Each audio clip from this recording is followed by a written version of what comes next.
On se retrouve pour parler d'un jeu qui fait déjà pas mal de bruit en ce début 2026. C'est Carnimal. On a publié notre article dessus il y a quelques jours et justement, on voulait revenir sur ce qui a tant retenu notre attention. Oui, parce que quand on voit Bruno Catala et Ludovic Maublanc sur une boîte, on s'attend à du lourd. Exactement. Des jeux comme Cyclades, comme Mr. Jack. Et là, on a ce tout petit format, un jeu de poche. Du coup, la question qu'on a posée dans l'article, c'est est-ce que c'est une simple distraction pour eux ou une vraie pépite? C'est toute la question. Alors, pour résumer ce qu'on a analysé, il y a 3 points essentiels qui ressortent. Le premier, c'est évidemment ce duo, la Dream Team. Oui, Le deuxième, c'est le concept. Cette enquête symétrique, on va y revenir. C'est très différent de Mr. Jack. Et le troisième, c'est le format. Un jeu à 13 euros, 25 minutes la partie. C'est ça.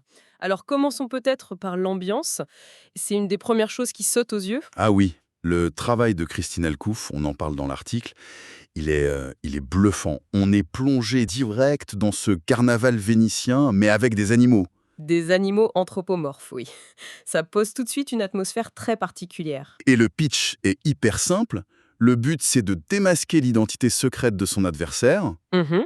Avant qu'il ne trouve la nôtre, c'est un pur duel. Et c'est là qu'on en arrive au cœur de la mécanique, ce qu'on a appelé l'enquête symétrique. Voilà, c'est le point de rupture avec Mr. Jack. Là, il n'y a pas un chasseur et une proie. Non, pas du tout. On est sur une double enquête croisée, les deux joueurs sont exactement dans la même position.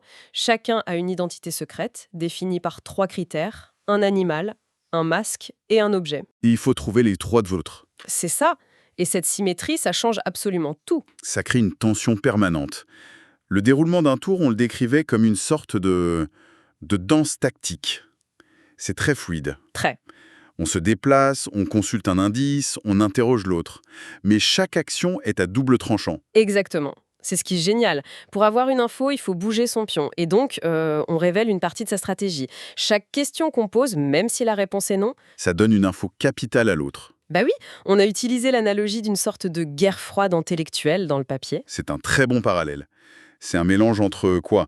Mastermind et stratégo? C'est un peu ça, la déduction pure de mastermind, mais avec le bluff, la lecture du jeu de l'autre qui vient plus de stratégo. Et ce qui est fou, et c'est vraiment ce qui nous a plu, c'est que toute cette profondeur, elle tient dans une boîte minuscule. Complètement. On a écrit, voilà, l'attention d'une grosse enquête, mais qui tient dans la poche. Et c'est tellement ça. C'est la marque de fabrique de l'éditeur aussi, Pixie Games. Ils sont spécialistes de ces petits jeux malins. Absolument. Pour conclure cette partie de l'analyse, je crois que l'image finale de notre article résume bien le jeu. On disait que c'est un peu comme si Sherlock Holmes... Avait fait un bébé avec un pont vénitien. Voilà, c'est ça. On a la déduction froide, presque mathématique, mais enrobée dans une direction artistique et une ambiance folle. Donc pour résumer, Carnival, c'est vraiment un jeu à surveiller. On a des auteurs de renom, une mécanique de duel symétrique qui est brillante et un format hyper accessible. C'est l'alchimie parfaite. Et ça nous amène à une réflexion un peu plus large, pour finir. Oui, Le succès de ce genre de jeu, ça pose une question sur l'avenir du jeu de société, non? Est-ce que cette tendance des grosses expériences dans de petites boîtes, ce n'est pas la réponse idéale à nos modes de vie de plus en plus chargés? c'est une bonne question. Peut-être que le futur, c'est pas des boîtes toujours plus énormes, mais plutôt ces formats denses, rapides et qui laissent une trace tout aussi forte.